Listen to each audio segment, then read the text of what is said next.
Hello, chart watchers, and welcome to this Thursday, May 3rd, Market Watchers Live Show with your hosts, Tom Boley and Erin Swinlin. For those of you joining us for the first time today, welcome to the show. And for our regulars, welcome back. Well, we saw a lot of selling after 2 o'clock yesterday when the Fed came through with its policy decision, left rates unchanged, but did mention that I word, not interest rates. We're talking about inflation, and kind of spooked traders. We saw selling throughout the last 2 hours of yesterday's session. That has continued today. You can see the Dow Jones currently down 270 points, the S&P 500 down 26.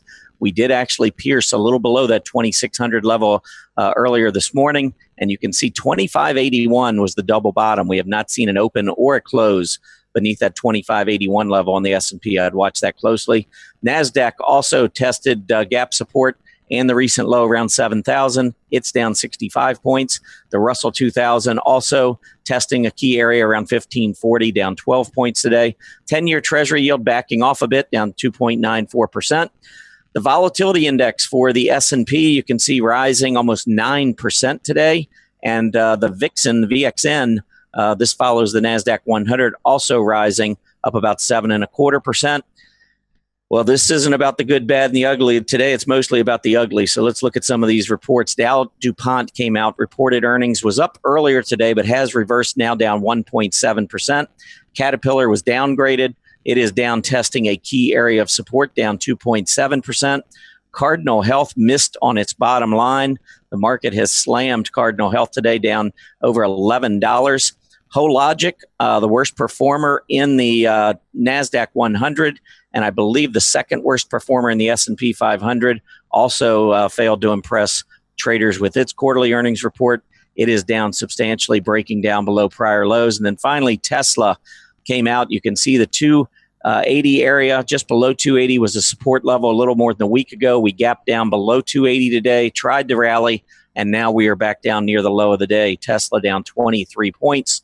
Or almost 8% today. Tesla having a rough day. With that, let me bring in my co-host, Erin. How are you doing this morning, Erin? Make sure we got your voice here. Sorry, I'm coming up with these amazing questions to stump you and Bruce. Segment later today. Yeah, that's going to be an interesting segment, of course, and we'll talk about that in a few minutes. I do want to welcome our guest today, Bruce Fraser. How are you doing today, Bruce? Very good, thank you. Good to be here. But I want you to know that I can be stumped just trying to get on this call. So he's already stumped. Anyway, it's great to be here. Hi, Erin. Hi, Tom. Hi, everybody. Yeah, it is. It's great to have you, and especially, yesterday, I don't know if you were listening, but we had Tom McClellan on, and Tom had been on previously back in January when the market was nearing a top, and he had some rather dire words for everyone back in January, saying that, he saw the market potentially tumbling all the way through August, and so it was pretty nice yesterday having him back on with the market having struggled so much since he was on back in January.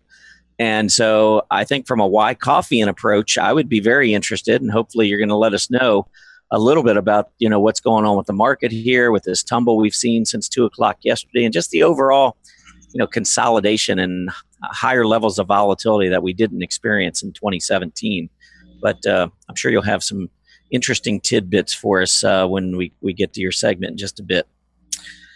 Okay, Erin, I think we got a lot going on today. I'm going to let you jump right in with the announcements and the upcoming agenda for the day, because we are bringing back that very popular segment today, and I'll let you talk about it. Yes. All right. Well, as far as the week goes, we have Chip Anderson coming in tomorrow for the Everything StockCharts segment, and that should be great. I believe on Tuesday, Tom, you're going to be doing a workshop title to be determined. And we have Jeffrey Sopp coming in on Wednesday of next week. So very interesting week ahead. Hope you will join us. But for today, what our agenda looks like, we have Bruce Fraser coming in. Obviously, you just heard him in the welcome. Can't wait to hear his Wyckoffian perspective. The 10 and 10 to 1 will occur 10 minutes to 1. And the first symbol is going to be overstock.com, OSTK, if you want to go peek at that chart before we get there. And then we are going to finish with the segment Sound Off. And we did it with Greg Schnell for the first time, and it was very popular in our survey. So Tom asked us questions, and we had 30 seconds to respond. So today I'm very excited because I get to ask the questions and put Tom and Bruce on the spot. So it should be a lot of fun. You'll want to stick around for that one. Yeah, Bruce and I are going to be on the hot seat today, but that's all right. That's fun. Absolutely, it is. It's going to be a lot of fun. I've got a bunch of great topics for you. All right, well, we got a bunch to go over right now. A lot of things going on in the market. Here is a picture of the 10-year Treasury yield. Currently, you can see we are down just a couple basis points, 2.94%. This is about the area we broke out from. We went back, tested this area earlier this week. Now we're back down there again. The rising 20-day moving average probably going to provide a little bit of support. It certainly did during the last rally. But the real question is whether or not we break back up above, say, 3.05%. To the upside. And if we do, is it because of the Fed speak about inflation, or is it more about a strengthening economy? Because I think that there's a big difference between rates moving up to battle inflation and rates moving up because of a strengthening economy. One helps to generate a lot more in terms of S&P 500 profits, and the other tends to erode some of that. So we'll have to kind of watch to see what the Fed has to say. But I think just the fact that they didn't really say anything bad yesterday about inflation, at least based on what I saw. But they did mention that inflation was nearing their 2% level. And I think a lot of traders took that to mean, well, inflation could become a problem. And I don't really see that. But nonetheless, we saw a lot of selling after the 2 p.m. announcement yesterday, and it continued throughout the early morning. If I bring up a Dow chart, we can take a look at an intraday chart quickly, and you'll see that there was a ton of selling from 2 o'clock yesterday all the way down. I mean, we really didn't get much relief. The Dow is at close to 24,200, and at the low earlier today, we were at 23,500. So all of a sudden, in about 3.5 hours of trading, we lost 750 points. That's a lot of points, and it was very reminiscent of what we have seen in the past 2 or 3 months when we've seen these periods of just off the cuff selling and violent selling. Take a look at the VIX from 2 o'clock yesterday and what's been going on. So traders are much more nervous. We are seeing that subside somewhat here over the past hour. We'll need to watch to see if that continues throughout the session. The volatility index is nowhere near where it tends historically to top out. So if it wants to go lower, if we lose key price support on the S&P 500, we want to be really careful because the volatility index has a lot of room to the upside. And the same goes for the VIX and the VXN and the Nasdaq 100. So lots of things to think about, to pay attention to. I can tell you personally, the selling yesterday stopped me out of a number of positions. My last one got stopped out at the open today. I had the IWM. But I believe in keeping stops in play, even though I do keep a very bullish eye on what's going on in the market. I still think we go higher down the road. I am respecting these price levels, and I do keep my stops in play. All right, let's take a look at a couple of things here first. Let's take a look at the banks. This is one that's got me perplexed because we just talked about how Treasury yields have recently broken out and how that typically, if you go back and look at correlation, the direction of banks and the direction of the 10-year Treasury yield tend to go hand in hand. And I know from having audited banks in my past that they do much better profit-wise when Treasury yields are rising, and especially if it's in a period with the economy growing.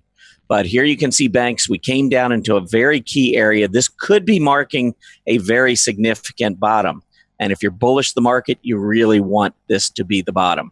I'm going to pull up a longer-term chart, not real long-term. Let's go back a year instead of 6 months. And I think when you take a look at this chart, you'll see that this area of support, and I wrote about this in my blog today, you've got that prior price high, so broken price resistance becomes price support, and you can see how that has been the case over the past few months when we've had weakness. You also have gap support that comes at about 450. So I think we've got rather significant support from 450 to 455 on the bank index, and we got to a low of 452 today, We were just at 480 about 7 trading days ago. So this has been a pretty steep decline on the banks, even though the 10-year Treasury yield still, in my opinion, remains in an uptrend. I mean, when you look at this chart, take a look at the banks going lower. I'm just going to exit out of this, but banks have been going lower here. And if we take a look at the 10-year Treasury yield again, I think what you're going to see is that the 10-year Treasury yield has been moving higher. And so, oops, I need a little dollar sign in there.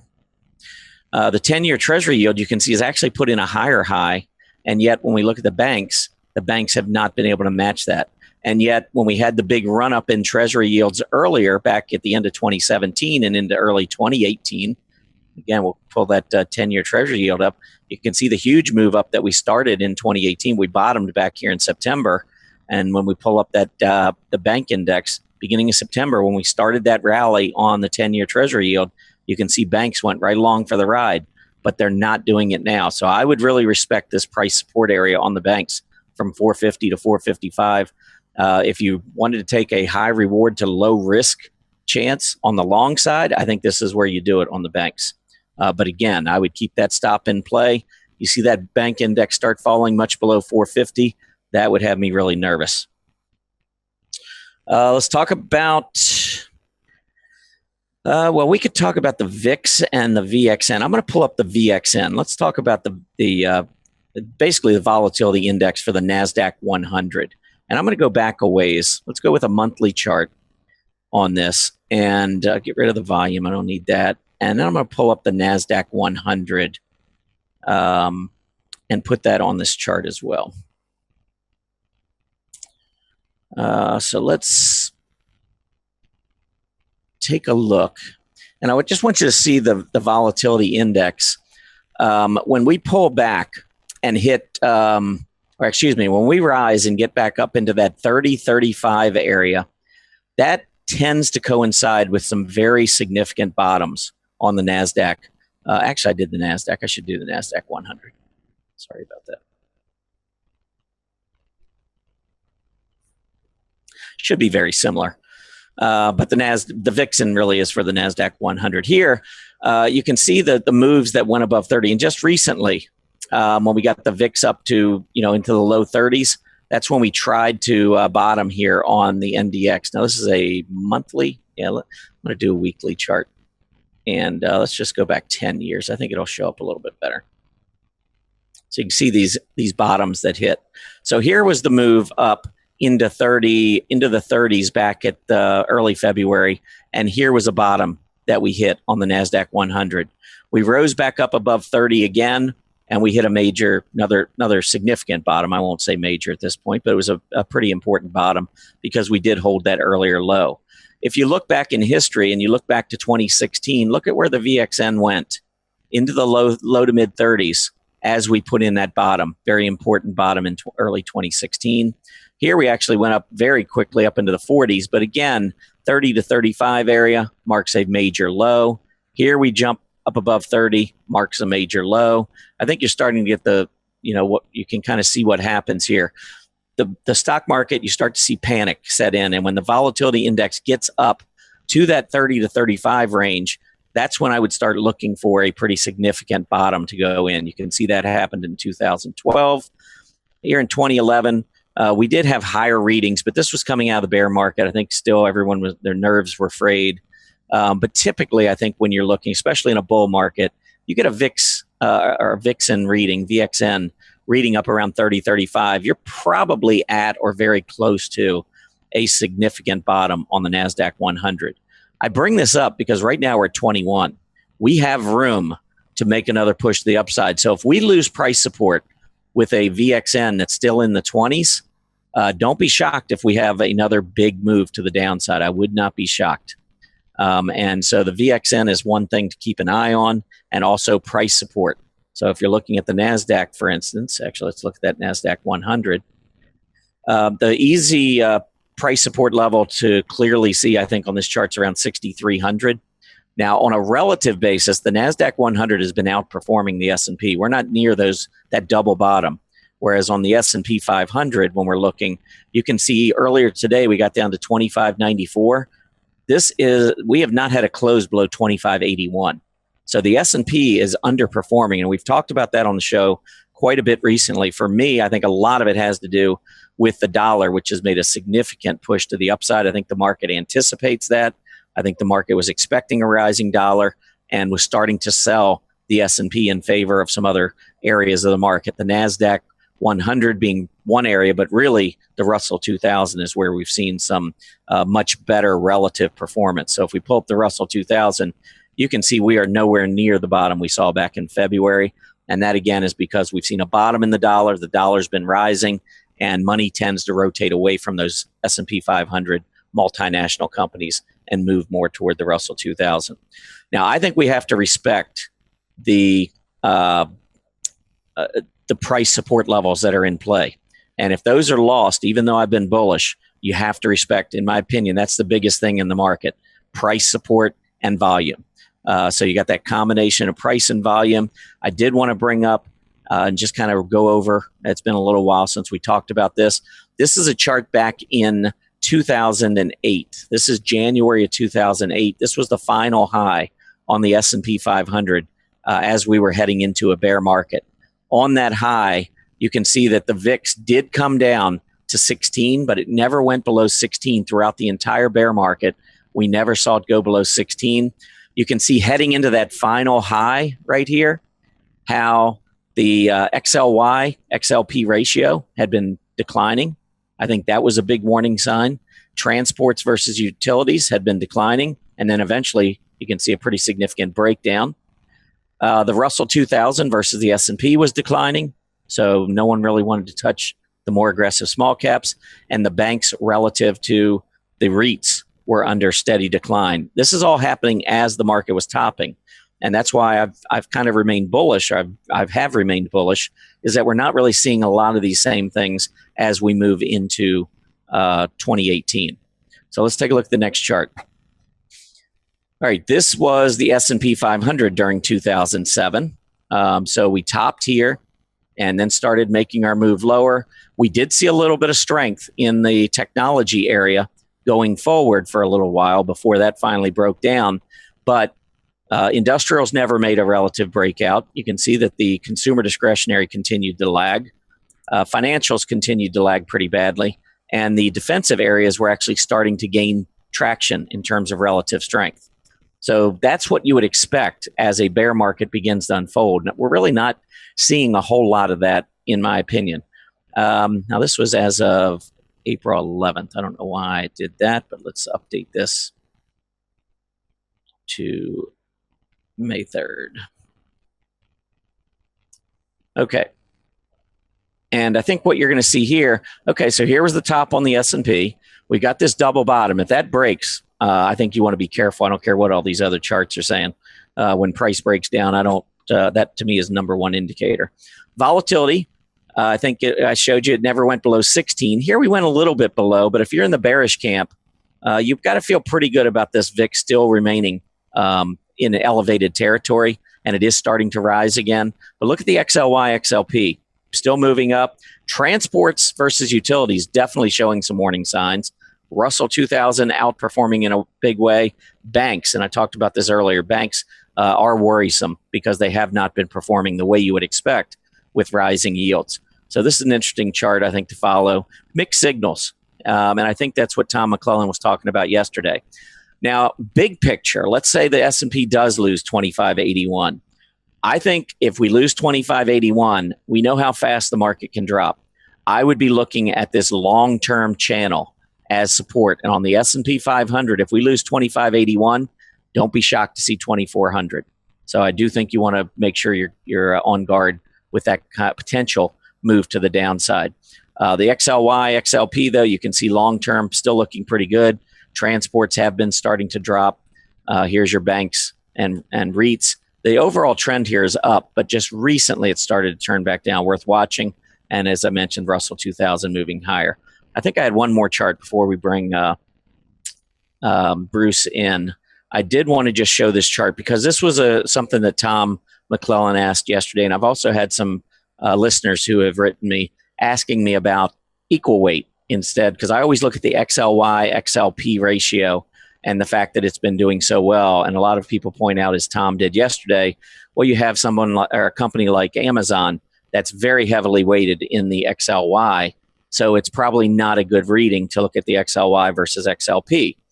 Well, what I did down here below is I put in the RCD versus the RHS, which is the equal weight discretionary versus staples. And you can see that over time, certainly it has gone lower. But what I'm most interested in is when the stock market is rallying, is money rotating into discretionary stocks or is it rotating into staples? Because consumer stocks, consumer spending represents 2/3 of our GDP. So I think this is a very important ratio to watch. And even on a equal weighted basis, we are seeing the highest level on the RCD versus RHS as we've seen in 2.5 years. So you might argue, well, yeah, but it's still way down. But I think part of that was during a period when the market was not going anywhere. It was pulling back. Now that we're rising, you can see that this ratio is actually rising as well. So I just wanted to point that out. Now, I'm not screaming bullishness because of that, but I do think that that also paints a picture of money rotating toward discretionary as opposed to staples. And with that, I'm going to bring in our Wyckoff expert, Bruce Fraser. Bruce, I know last time we talked, I know you've got some things that you want to talk about, and you promised me we're going to take a look at Facebook. So I know we'll take a look at that maybe in a little bit. But what do you have for us today? Well, I want to talk about volume. And volume is certainly one of our favorite subjects in Wyckoff land. And so I'll start with that, and then I hope that we'll have some time at the end and we can just sort of talk about the market or whatever interests people. And so let me take the screen. All right. Well, volume is very close to my heart. For me, it's a combination, price and volume. So, if price is doing something but volume's not confirming it, I find it very difficult to rely on just the price. But I'm interested to see what you have to say about volume today. Now, let's make sure that I have the right screen. I think, I'm seeing your blog article, looks like. Oh, here it is. Okay. I'm circling back just to start. I'm circling back to the most recent blog I wrote. And this is a point and figure chart. This is just to add on to your comment. Okay. Point and figure chart of the 10-year Treasury yield. And point and figure on yield is pretty slick. It works really well. And so back in 2012, you can see this nice accumulation that formed within the year, and then marked up, and it had a count on the count line here was at 16 or 1.6%, and with a low at 1.4%. The count was to go to 2.9% to 3.1, and it went to 3.036, and so a really nice count, good hit. And then you can see after that in 2013, it's just this long declining trend of interest rates down to 1.35. And then we can see here that there's another accumulation, another count we can take. And so I posted this count up in the last blog, and this counts to 3.15, 3.35, and it went to 3.035, which was 1 basis point below the prior peak in 2013, and made the case that if you look at the vertical chart of this, it looks like a climax. It climaxed up into prior resistance, and it's pretty close to the low end of the count. And I'm wondering if we don't get some kind of a pause here, and then maybe an attempt to upthrust into this lower count or into that area. But I believe that there's a very good chance that we've hit the wall here for a while on interest rates, at least on the 10-year. So anyway, I just thought I'd put that up just because you were talking about it. Okay. So, people should play around with these point and figure counts on these yield charts because they're pretty slick. Anyway. Hey, Bruce. Yes. I mean, if you do reach that target on your 10-year Treasury yield from 315 to 335, Does that change anything about the way you look at the market? I mean, do you feel like that would be a headwind for the stock market? Any thoughts? Yes. I think that this big move up that we've had from 1.3 up to 3.0 has cumulatively, the effect of that has become a headwind. And so that's really, sort of like it's already baked in the recipe, it's baked in the cake. And so here we are with this big jump in yields that's occurred, and the stock market, I think, was weighed down by that at the end of January. And so the effects of that, and also the expectation that yields could go higher. And so yields continue to go up after that peak. But just the fact that rates are so much higher has a big effect on what's going on in the stock market and in the economy. So I think we're feeling the effects of it right now. Okay. Yeah. So in here, you've seen. We've all seen these charts before. These are the Wyckofian schematics. In this case, I'm showing distribution. Keep this one in mind because we're going to come back to Facebook as we get further along here. The distribution schematic number one with the UTAD, or the upthrust after distribution. But what I really want to talk about is this mess of a chart. Very difficult to see. You don't adjust your set because the chart is very fuzzy, but it's going to serve its purpose because I want to talk about volume. And I've had many conversations through the years with people about volume, and I've had some very prominent people say to me, I don't even look at volume because I can't make any sense out of it.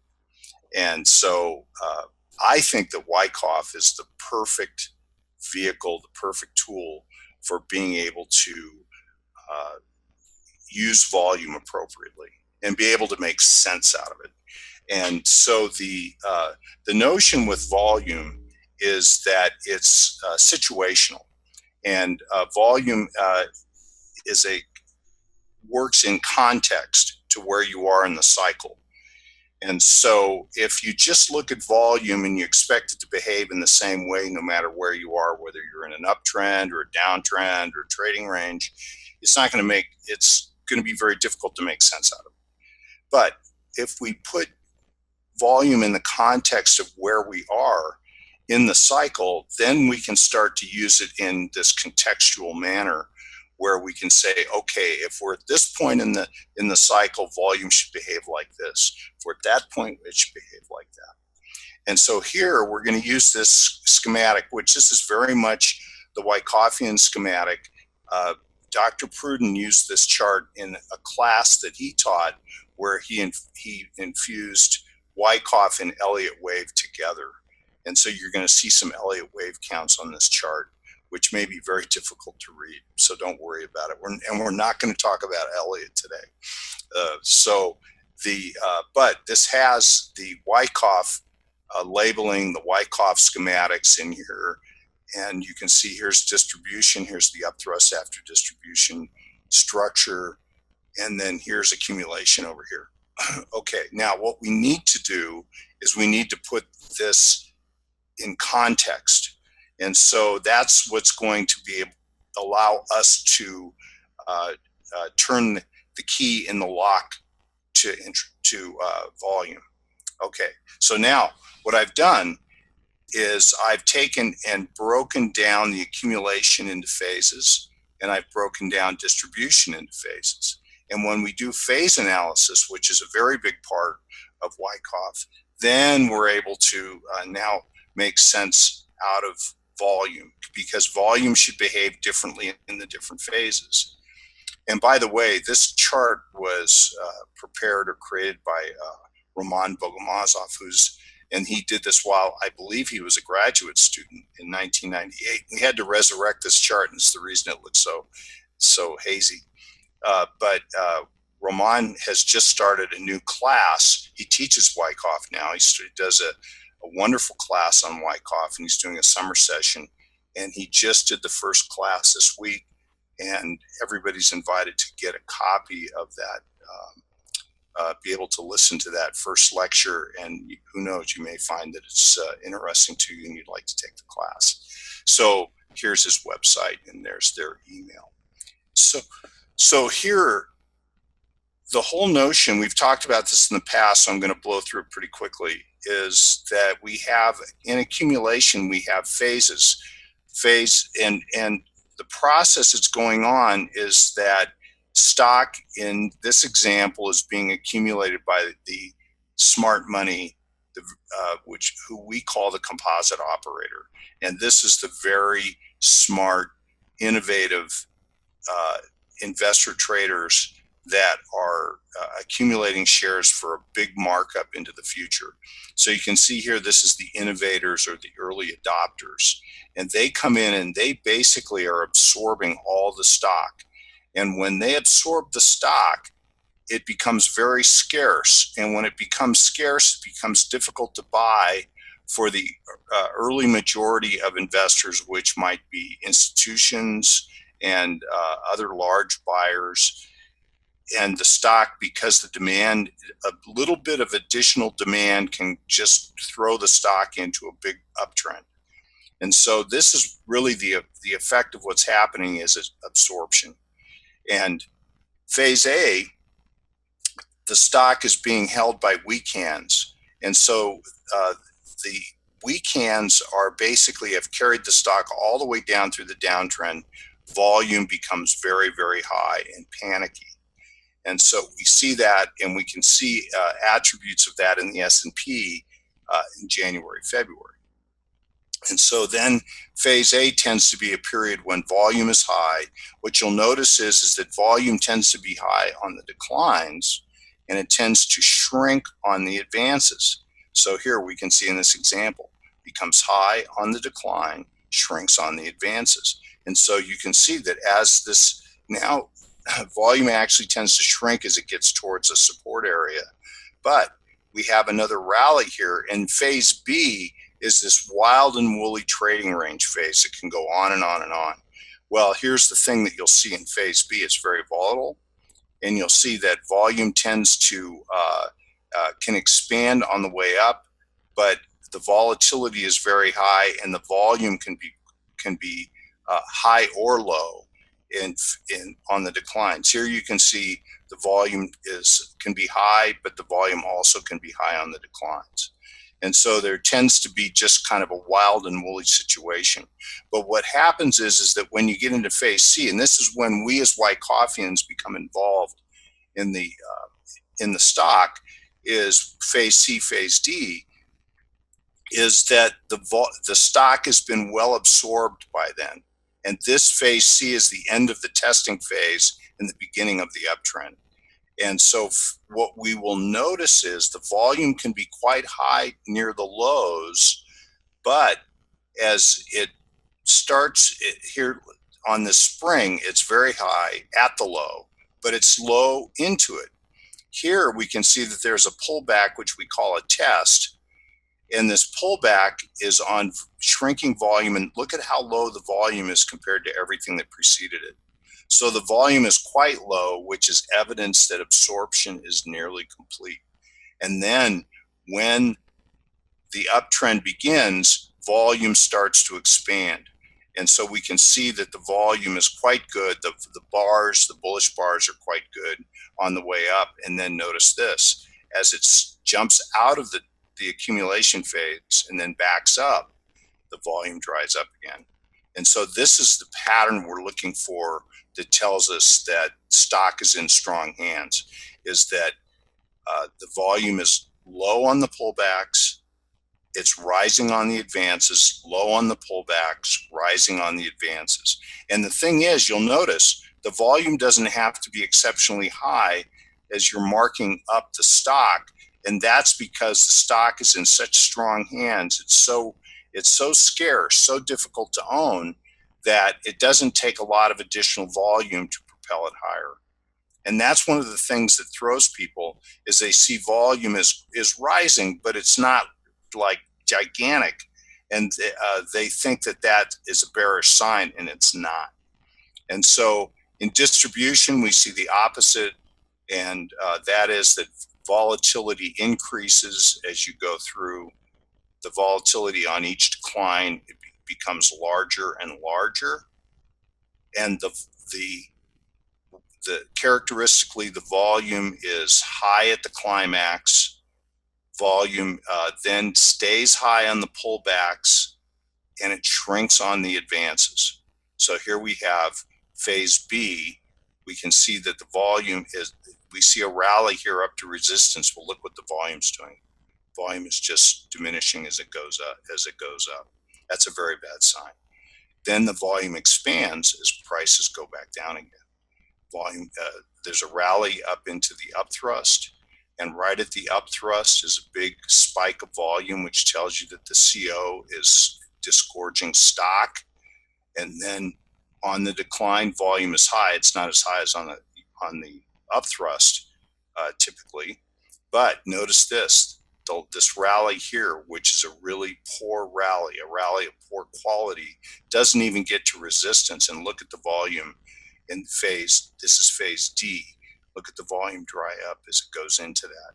Very common as you get near the completion of distribution. And then as you outright break down, you can see the volume is very high as you break down. So anyway, those are my comments thematically about volume. And then what I thought I would do is just show an example or two. And here, any questions that came up for anybody? Because I went through that pretty quickly. And my intention is to talk a lot about volume as time goes on, because I think it's such an important part of Wyckoff. But here we have an example with Whole Foods, which this was a blog. This is, you can go back and look at this blog. I was actually personally campaigning Whole Foods. And so you're going to sense some bitterness in my voice, which I'll explain in a minute. But here you can see big markdown. The volume is particularly high on this last leg down. This is climactic, sets up a low, sets up a support area, automatic rally, sets up resistance. So look how well Whole Foods stays pretty much range bound by the support and the resistance areas defined by these two points.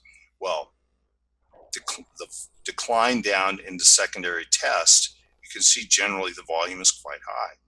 So that shows that there's still plenty of supply that needs to be vacuumed up. And it's still very early.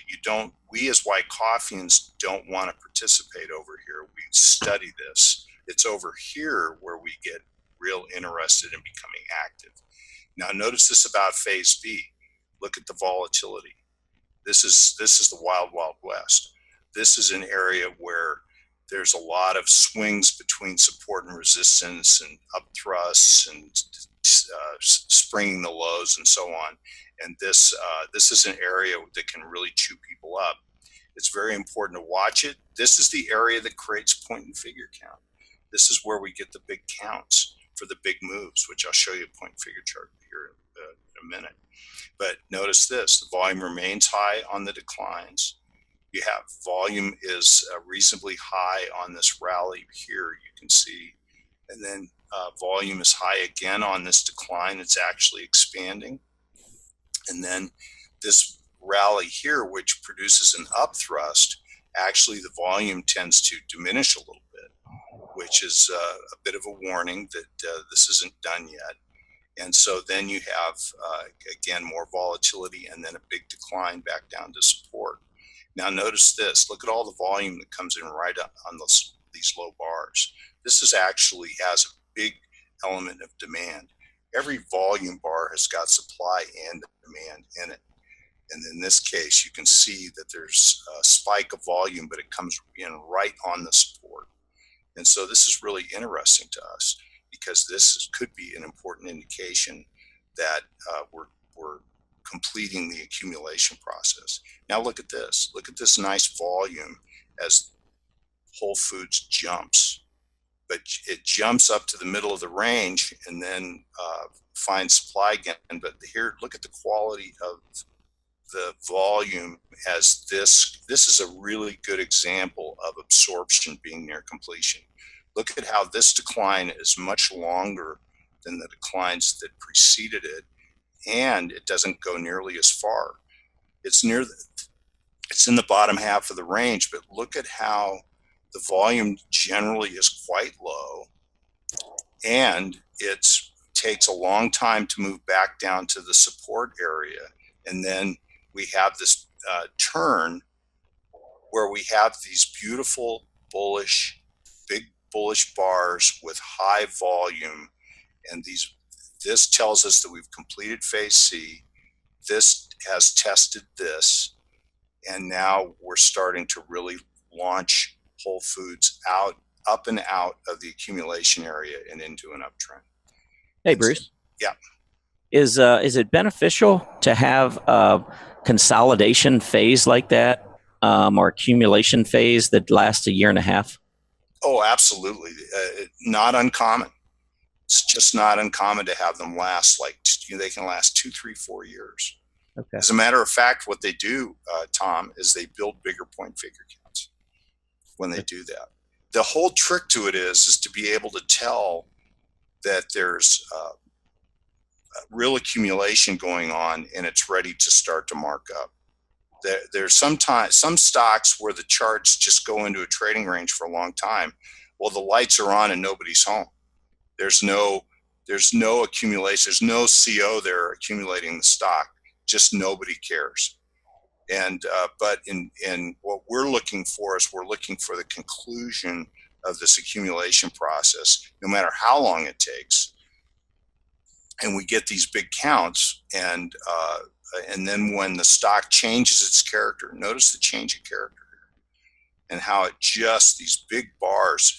This is that example we were talking about once the demand jumps a little bit and all the stock's been absorbed, that it moves easily and effortlessly, and you can really see that in the bars here. And these are weekly bars. So here, and then look at this backup after it jumps out. Look at the volume just dry up. There's just no stock for sale. It's all been absorbed by very strong hands that intend to sell it at much higher prices. Now, the part that makes me bitter is that it got bought out here. So this is Amazon bought Whole Foods right here, and that's the reason for this big jump. Is that they effectively bought the stock around $42, and this point and figure count over here counted up to $73 to $78, and so this actually was a really a great acquisition by Amazon, because they effectively bought a company that had the prior high, which was $62. Well, this point and figure chart argued that it was going to go above the old highs. And Amazon was able to acquire the whole enterprise for $42. So this, I think, was a really smart acquisition by Amazon. Did you file your claim for the other $30? I did, but I haven't heard back. I'm sure it's in the mail. So anyway, so this is a blog. You can go read this, but this happens all the time, by the way. And so, and I've had it happen before, and it never makes me happy. So anyway, so this is how this works. This is how we put volume in context. And if we pay attention to volume and price bars together, we can sort this out. And here's another example. Now, this comes with a big warning, and that is that earnings are expected today in Shake Shack. But I'd like you to, as a group, to study it as a case study. So I don't believe that it's appropriate at this point to try to jump on this ahead of earnings.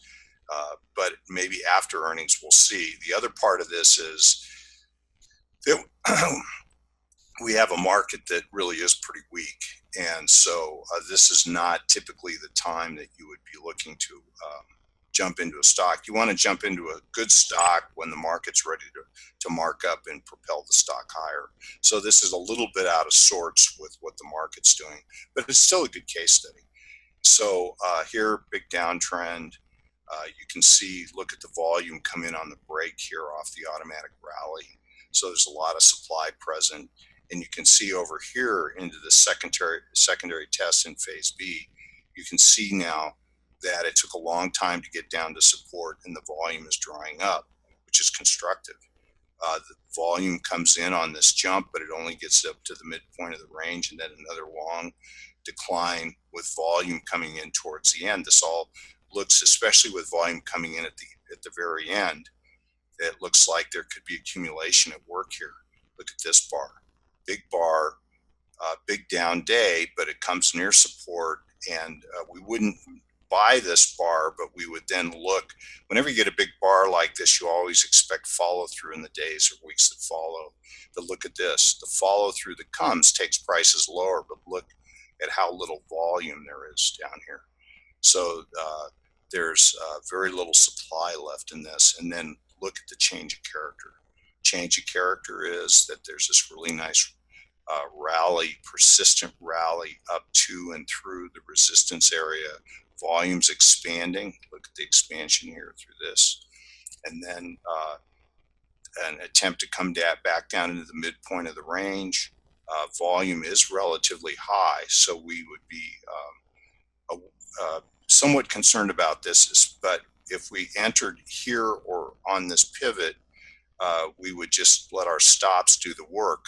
But now notice this. This is maybe a bit of concern. Is we've rallied up to the sign of strength. We're back up to this high again.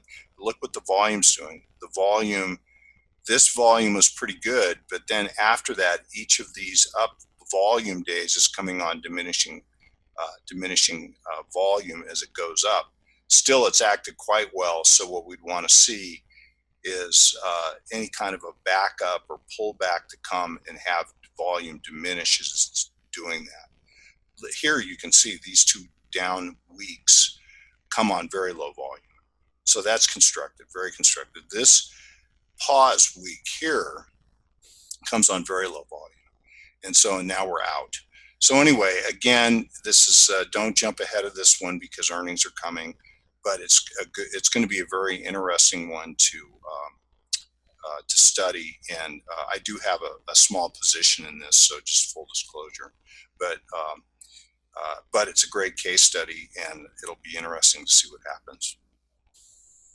So now at this point, how are we doing for time? Well, we got a couple more minutes before we get into the 10 and 10, and we can push that back a little bit and even adjust the number of stocks we look at if need be. I want to show kind of an interesting chart type, and that I think is just very cool. Dick Arms was a dear old friend of mine. I've known him forever. Passed away recently. We really miss him. Brilliant. He always considered himself to be a Wyckoffian. And so you can see here that Under Armour is a very interesting chart, and I encourage you to go study that. And I do have a little position in Under Armour, but the chart that I want to show you is just I show every chart I show really is just price and volume, but I am kind of an indicator junkie. and Chanel got me all excited about Keltner channels. And so I started doing Keltner channels, which I really love because they really show climactic moves. You can see, but now this is Dick Arms candle volume. And these are candle volume charts, and they are so neat. They are so much fun because, and I actually saw, the first time I saw this was 30 years ago. And he came and gave a class for Hank. And that's when I first met him. And he talked about this. Well, since then, these are actually candles inside the boxes. So you'll see a box, you'll see the tail, you'll see the body, and so on. But there's another attribute to this that's so interesting. And that is, look at the width of the bars. They're variable widths. Well, the widths are a function of the volume on the day. And so you can see here that this is a very wide bar of a gap day very wide, huge volume on the gap. I'm sure it was news related. And so you can see the volume changes in the bars by their widths. Very narrow bars are very low volume days. So look at this. You can see this decline here is coming on very narrow volume widths. And so the declines are coming, but there's no effort behind them. So here you can see a huge amount of effort over here on this climax, and it went below the Keltner channel and set up an important low. So anyway, I encourage you to go look at these and fuller, because I think they're really telling. Here, this is a really great example of a pullback on no volume. Look how narrow these bars are. So the red, the down, down, down, narrow, narrow, very narrow, no effort behind the decline, and in fact, it makes a higher low and it turns back up, and now we're back up to the top of the trading range. So anyway, so love these charts. I'm trying to get my arms around it. Yeah, you got to really study them. Yeah, you got to get your arms around. You got so much going on in this chart right now. Oh, isn't it something? This is the S&P 500 back here. Just so you know, this is the S&P, and these are just price bars, volume bars, and then this is relative strength and scooter. But anyway, please, no more, no more. Anyway, Uncle. Okay, so you had mentioned Facebook. Is it a good time to just take a quick look at it? Yeah, why don't you take 2 or 3 minutes? I'm actually interested in seeing what you think here of Facebook and what it's been doing lately. I'm going to show this, but I'm going to encourage people to go back and look at my blog of March 4th, where I published this, and it was right where it came down to its long-term trend channel. And I was making the case that this was a big distribution with an upthrust after distribution. And you can see here again, phase C, this is the turn. We're saying phase C is where the final test occurs. And then we get a big decline on volume. And that's exactly what we have here. Big decline here, big decline here. Each one of these declines is a little bit more volatile. And now look at this, big change of character goes right to support. Attempts to rally. Remember how we talked about in distribution, you get an attempt to rally and the volume dries up? Well, there it is, right there. And it went to the trend line, and we were expecting an attempt to rally again off that trend line. And let's see. Okay, now I'm gonna scare everybody by changing my screen. So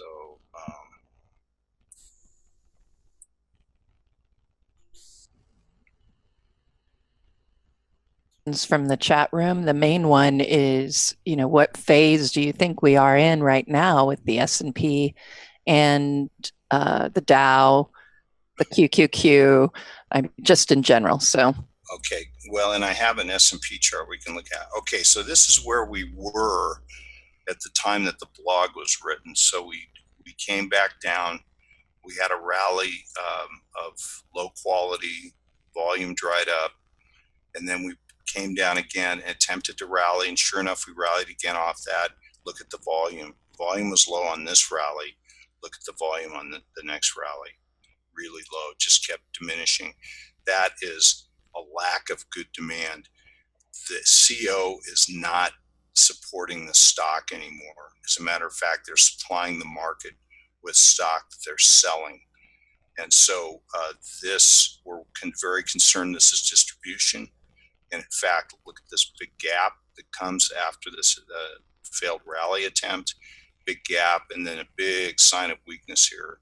And then the thing that happened was we can see that there's an attempt to rally off. Look at all this volume. This is all just supply. This is just aggressive, active selling that's taking place.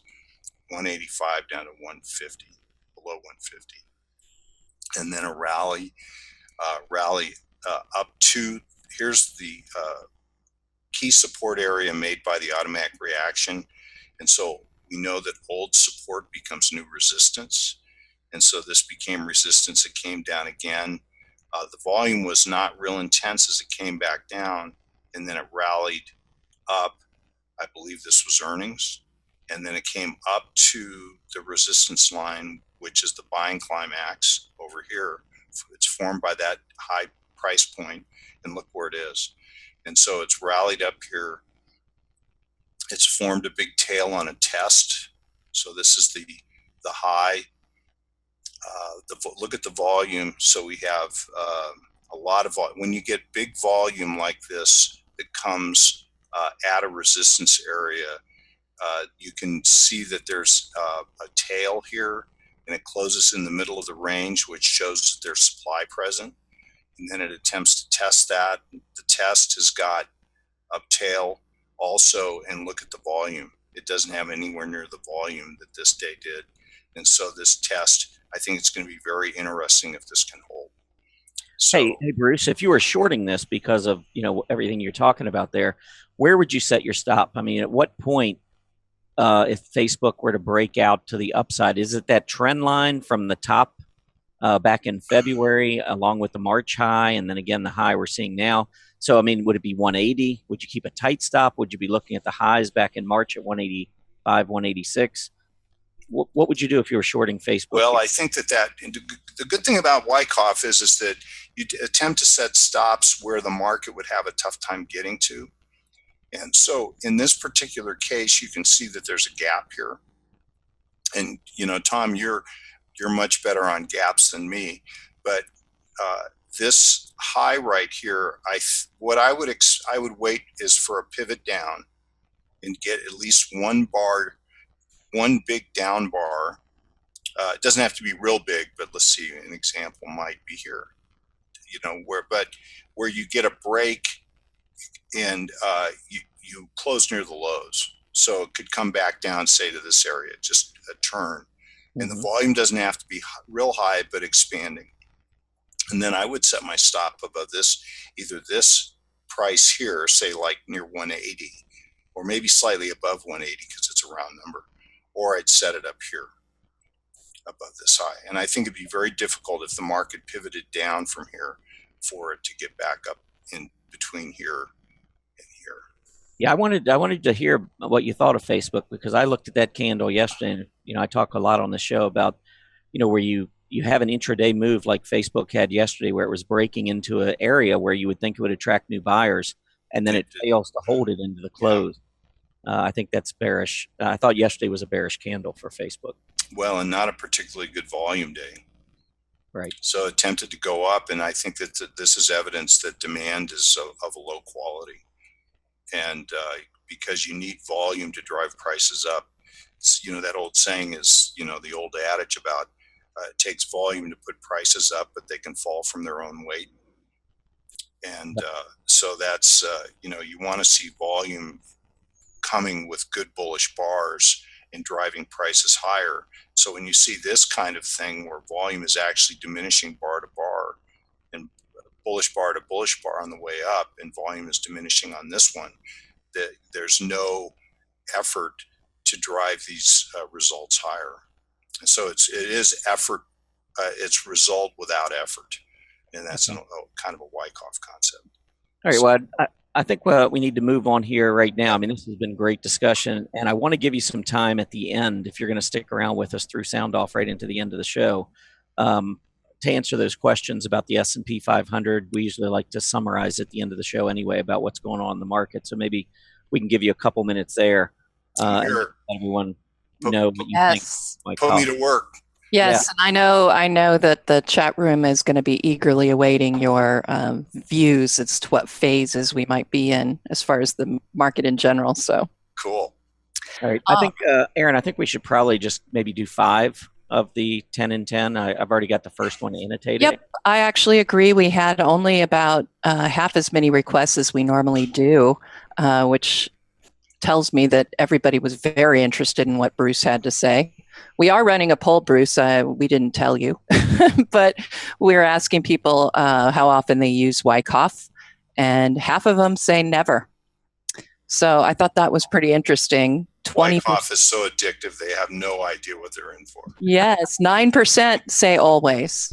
Ooh, So- I like that. So there is some interest out there, but all right, well, let's get started on it. Everybody in the chat room, start liking those symbol requests you want, because that will be the very next symbol for Tom. So let's go for it. Overstock. All right, right here on Overstock, and you should be seeing my screen. I'm assuming you got my screen up. Yep. Yeah, you can see that the 40 area, 40-41, has been a pretty important pivot level for Overstock. We had gap support from a huge gap up back in November. We went all the way back down. We basically filled this gap and then took off again. You can see the huge gap on very heavy volume in March that hit down around 40-41. We bounced off of that. Perfect illustration here, by the way, of broken support becoming resistance on the way back up. I like to, the analogy I like to give sometimes is like an elevator. You know, when you go through the second floor down to the first floor, you come back up and you bump your head on the ceiling of that second floor and then turn back down again. And that's what Overstock did. It gapped down again on heavy volume at 41. Look at where after moving down, we came back up, tested that area, and that is where we're struggling. So I would remain very cautious and maybe even bearish on Overstock until we start to see the volume pick up. And I think this maybe speaks a little bit into what Bruce was just talking about. But you can see very, very little volume while the market's trying to figure out what to do with Overstock. I'd like to see a breakout and see some increasing interest in it on a move back through 41. Until then, I would probably be avoiding it. All right. And the most popular request is Micron, MU. And I know we went over it yesterday, but that's the whole point of voting, so that if you want to look at it again, we can put it up. Yeah, Micron, I said yesterday I didn't like it. I don't like what it's been doing here in terms of failures at the 20-day moving average. We've been drifting lower. This was a really great group going into March. You can see I think this was about when the Nasdaq made its high. We did put in look at the massive volume black candle. So that to me established major resistance for Micron. We've been trending lower since. And what bothers me are these failures here at the 20-day moving average. We had one day where we got above and quickly went below. I think until we get back through that 20-day moving average, I would be really careful. And I would not be shocked, especially if the market breaks down, I would not be shocked to see Micron perhaps down the low 40s to maybe even 39 or so. All righty. Next one also was a popular request, General Electric. There's people still out there wondering if it's time to get in. Yeah, I think the General has actually been doing some pretty interesting stuff here. It's holding on to a rising 20-day moving average and gap support off of, I believe it was earnings when it gapped up. And, it's held those gains. I would say that it's performing as well technically as it has for quite some time. We might even be in the right shoulder of a bottoming head and shoulder pattern where we came down left shoulder, neckline, head. We got all the way back up here.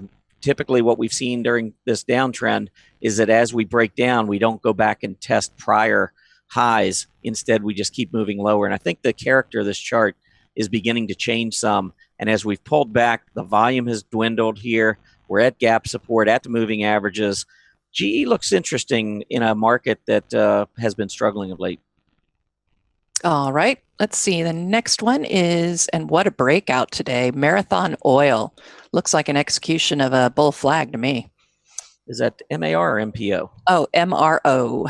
MRO. Okay, never mind. Marathon. Okay, MRO. Yeah, I just don't like it hitting this resistance from back in January. So a nice short-term breakout for sure. Great volume. I would probably, as a short-term trader, I would take my money at resistance and see if it can get through.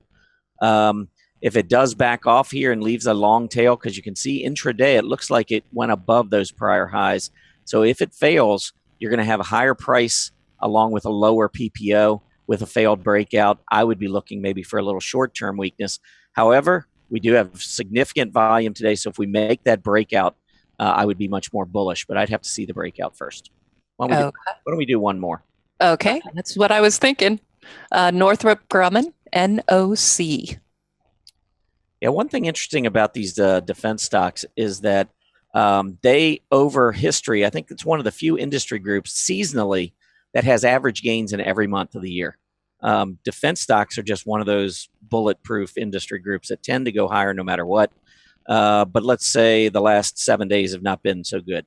And it's below that 200-day. That's and many of these stocks have really struggled since coming out with their earnings, and we're seeing that with a number of companies, the number of big companies, and so I think that's a little bit of a warning sign here. As far as technically, I don't like that it's broken down below some key support levels. Right here at about 335, you can see the big move down, very heavy volume coming down. If we continue to bounce, I would really be careful at that falling 20-day moving average.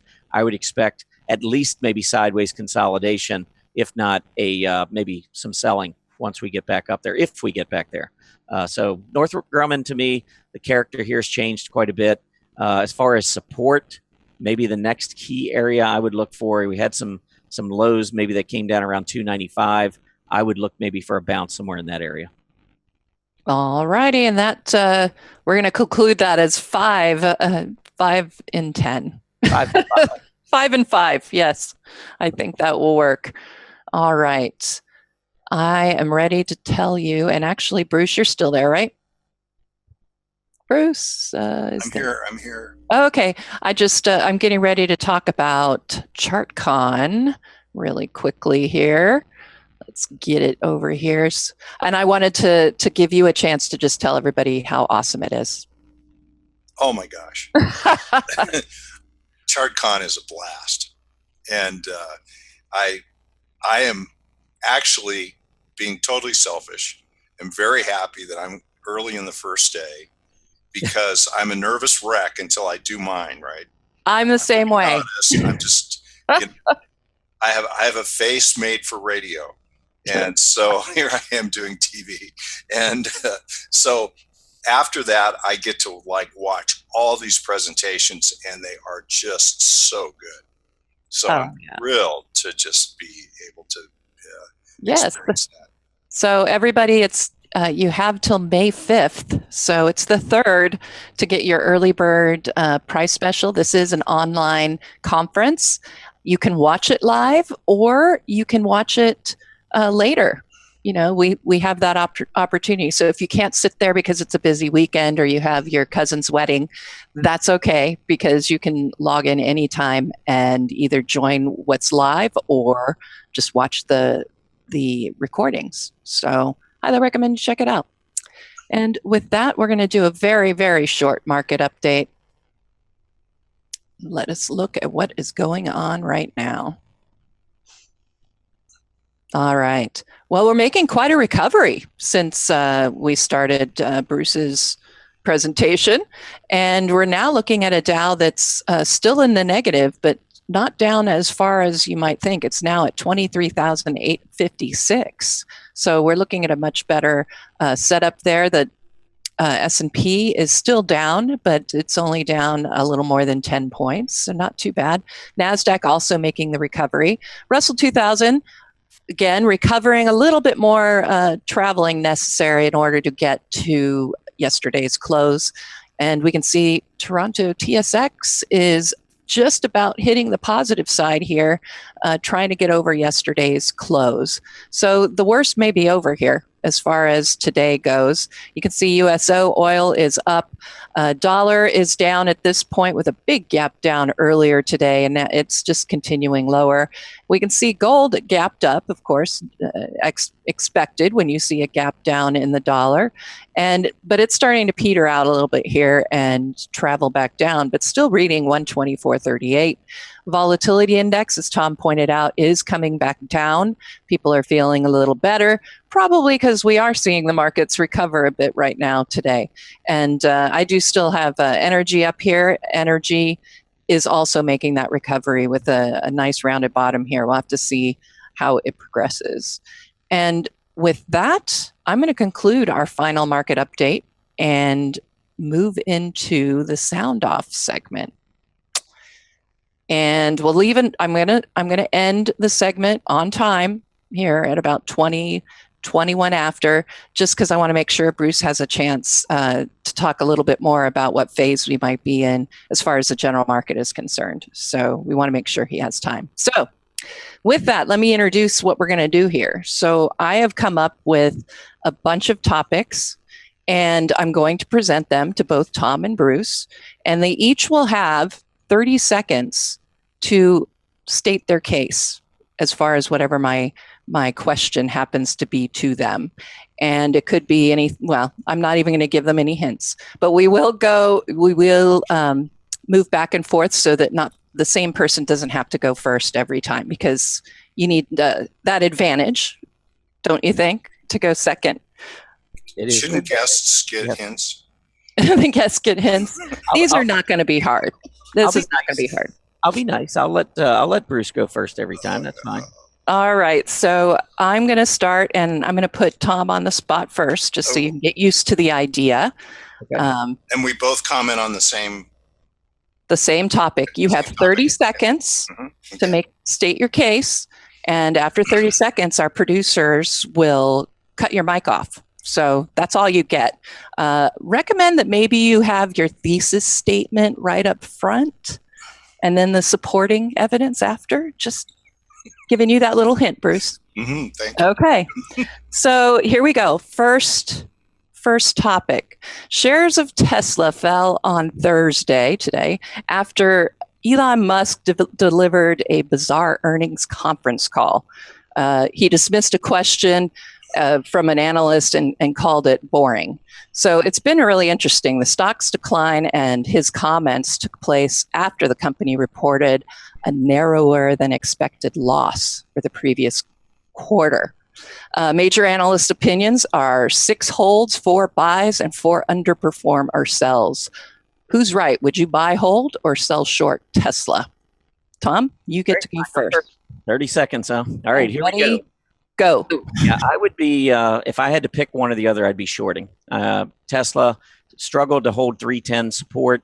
We rebounded, got back up to 310. You can see these failures. Yesterday was another failure before earnings. Got a negative reaction with earnings. It's holding its support around 278 or so. So that's your trading range for now, 278 to 310. I look eventually, though, for a test at 250. Oh, you did that. You did it in less than 30 seconds. Nice job. Okay, Bruce, are you ready? I'm ready. All right, and go. Distribution is complete in Tesla. There's a big support line at 300, which goes back a year, April a year ago. And that support line is been violated on a big smash of volume. You can see that over here in late March, early April. There's been an attempt to rally up to that old support line, which is now resistance. Now we've had a test of that, and it's pivoting off of that on very high. Sorry. That's it. By the way, I was showing my screen. So if you want to show something on your screen going forward, Bruce, just make sure you share the screen. Okay. Yep. So if you this works great. All right. Okay. Our second. But I'm just so sad everybody missed the best part. I know. So are they. Sorry. Bring the best part. Go in there with your punch right up front. Okay. All right. Here's the next one. And Bruce, you're going to have to go first. So I'll go slow and give you a little bit of time here. So we know that the technology sector ETF XLK is heavily weighted toward the big names like Apple, Microsoft, Facebook, and Google. So instead of looking at XLK, I thought we would look at the equal weight version, RYT. What do you think of RYT? I have to wait till we see. Yeah, we'll get your there we go. Okay, so we have a climax in January with a resistance line you could draw there, and then a big automatic reaction early February. The market is range bound. It's still right in the middle of that area. That March peak is an upthrust, and it failed. And you can see the volume coming in as it dropped off of that into the lower part of the trading range. I think the technology is range bound at best for a long time. All right, Tom, your shot. What do you think of RYT? All right, I'm still a fan of technology. I think when you look at the RYT, I'm going to pull it up relative to the S&P 500 because I'm always trying to outperform the S&P 500. I think that this is an indication here where we are continuing still to trend higher. So I think there are opportunities. But I agree. I think on a relative basis, we're probably going to be range bound from 0.0585 down to 0.0565, probably for the foreseeable future. All right. Very good. All right, the next one, let's see. Yesterday, I just logged a new Pmo Cell Signal on the Dow. This is a short-term Pmo Cell, and that implies very negative momentum in the short term. Does this worry you? And Tom, you have to go first. All right. Well, it always worries me, any indicator that's negative. I use the PPO, you use the PMO. PPO is in negative territory. It's hard to have a bull market with momentum oscillators that are in bear market territory, which is below zero. However, my biggest thing is price support. And even today with the breakdown, we threatened the low close back in March, but we're rallying off of it. Until we lose price support, that to me is a secondary indicator, the PMO or the PPO. All right, so you're not worried, or are you worried? No, I am not worried yet. Okay. All right, Bruce, your turn, 30 seconds. What do you think of the Dow right now? And you can use your Wyckoffs if you'd like. Well, so the Dow is among the weakest of the indexes. It's at key support. I consider the low close of the chart to be the support area, and I like that the volume is not expanding on this decline. I'm looking for a rally off of the support area, but until we get a good pivot and a turn, I would be bracing myself for a break of key support. And Nope. There it goes. Sorry, Bruce. All right, let's go on ahead. We probably have time for one or two more. All right, so Logitech, L-O-G-I, and Bruce, you're going to have to go first here. The maker of computer peripheral devices beat estimates on the top and bottom lines with its latest earnings. And Logitech said it would be able to maintain that upward momentum after reporting record annual sales. What do you think of Logitech from a technical perspective? Do you think they've got enough upward momentum?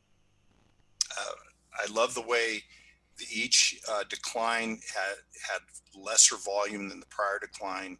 So we have a climax back in January, and then pretty well defined downtrend.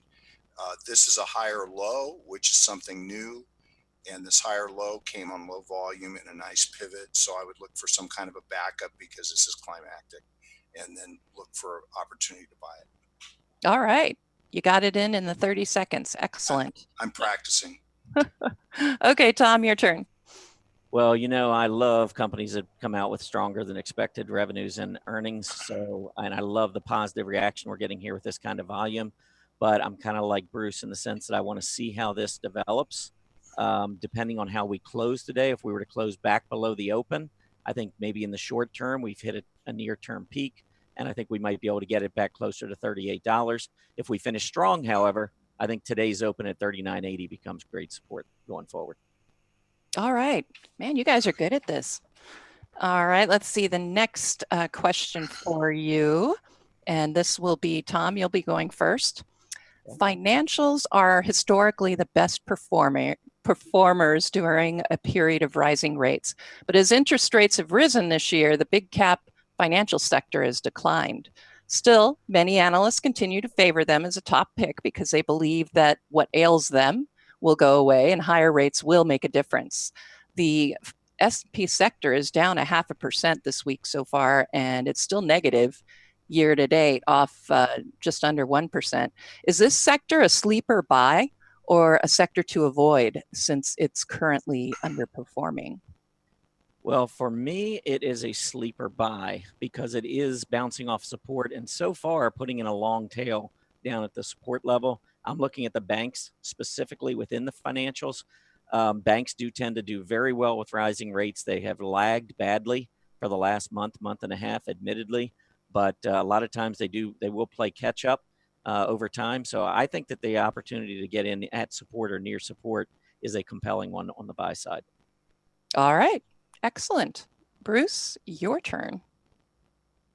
The volume on this most recent decline, you can see that each of these red bars is diminishing. And then today, this last bar has got a nice tail. It shows that there's some good demand here, and the volume's probably going to be pretty high today. And so if there's a good pivot day in here, I think that could be very viable off support, and you have a really good place to put your stop. All right. Excellent. I'm going to just give you guys one more real quick. It came up on my PMO scan, and a couple of people asked for it in the chat room. It is a consumer staples stock called Nu Skin, N-U-S, I believe. N-U, N-U-S. I think you're right. N-U-S. Go ahead, Bruce. Okay, so range bound has a climax in January. That high there is going to be important resistance. Price has not been able to get above and stay above that resistance level. And so we're rallying back up to it. I think that the volume is constructive here because it's a little bit higher, but it's near the resistance line. So I would want to wait and see it either break out or back up within the trading range and then attempt to break out. And then I would look to buy it. All right. How about you, Tom? What do you think? All right. Well, the fact that it's up near its highs is pretty encouraging given what the market is doing overall. So I would pull up my relative chart here. And I think what you would see is that, number one, this is not in a great group, which has been falling on an absolute basis. But here you have a stock within that space that is near its high. That means we've got an outperformer within the space. It also is doing well relative to the S&P 500, even though its peers are doing very poorly versus the S&P 500. So if you get into the stock, you have to realize you're just in a weak area. Yep. That ended it. Boom. So that is the completion of the sound off. We're getting now to the end of the program, but I think we might have a summary slide for you on what we just covered, and I will have that in the Market Watchers Live recap. But before you go, could we look at the S&P 500, and you could give us your thoughts on the phase, etc. Do you want me just to hold the screen for you, Bruce, or do you want to pull something up on your own? No, let's just, this is great. Let's just work with this. Okay. And so I think that January was the climax month. I feel like I have to do this in 30 seconds. No, you have time this time. No worries. Sorry. So all right, you're cut off. You're done. So the decline was incredible. I think that this has been a big surprise to many people in and out of the industry, this decline into February. And so now you can see, look at the rallies that we got off of that climax. Think about our volume studies today. Look at how the volume is diminishing on the way up. This is a rally that is lacking important professional support. Look at the decline that came after that first rally. Volume expands. And then when it rallies, it can only rally up to where that decline started. And then volume has been a little bit diminished after that. What I like is in late March the way that the volume became high at the lows and there's no additional downside progress. And so this is effort without result is the concept that we think in terms of. And so this last little decline in early April actually was a nice test. It produced a good rally, but the rally is questionable because the volume didn't really expand and you didn't get those really good bull bars that followed. And now we're starting to see volume off the peak is what we call it. And you can see the volume in late April starting to expand as it's going down. So here, this is a really important place. I see volume on these declining bars is somewhat muted, a little diminished, and there's a nice tail today. So I'm hopeful that support can hold here. My cautionary note would be that if we all of a sudden get a big break on volume that puts this market, we wake up one day and the market is below key support, then I would be looking for ICE to develop and an attempt to go lower. There'd either be a shakeout of some kind or maybe the beginning of a downtrend. My concern about this chart is that there seems to be an urgency to sell. Each high is a lower high on the way down. Each major high is a lower high. And but so far, each low is a higher low. And so it's making a triangular pivoting into a hinge. And so if it can turn off of that and start to turn up, I think that there could be a good rally up to the top of the this big trading range. And so I'm hopeful for that. How about if we just take a quick look, very quick, at a weekly chart? Do you see anything different on a weekly chart, Bruce? Well, look at the red bars off the peak. So we call this a change of character. So you have this big January advance, which concludes a big uptrend. And so this is like a 4-bar climax that's just quite dramatic, very high volume, and then just the sharp break. And that sets the range. And so now, we're thinking in terms of this being a big trading range. But look at how the rally here on the weekly bars, we have these 6 most recent bars have really very little lift in them. And so to get this rally going now, that may have to spring the lows and then rally, but to get a rally back up to these higher peaks, I think is important for being able to call this just a trading range or a pause in a bull market. Because if it starts to break these lows here after such a poor quality rally in the last 6 weeks, I think that makes the market look quite vulnerable. Yeah, and I would also add too here that 2581 has been our bottom. We've closed at 2581 twice on the S&P on a daily basis, and you can see that the 50-day is at 2587. So a close below 2581 is going to violate that weekly, the 50-week moving average. We have not done that since back in March of 2016, so it's been more than 2 years. So I think technically that would certainly start to cause a lot more damage technically. But we do need to wrap up. I want to say thanks, Bruce, for coming on again. Always a pleasure having you on here. You've always got great information for us. And what I would say about that poll, the fact that only 9% are using Wyckoff, is that it's a great opportunity for a lot of folks to learn here on Market Watchers Live about that approach. Absolutely. And Bruce, you have a blog. Do you have a website that you direct them to, or pretty much the StockCharts blog?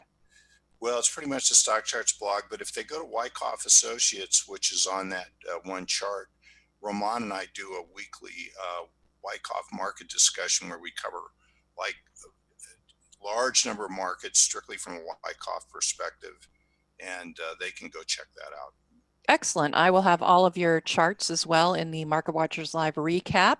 So if you want to go find that link and, relook at some of Bruce's charts, they will be up there. I should have that in by, this evening on the East Coast, before 5 on the West Coast.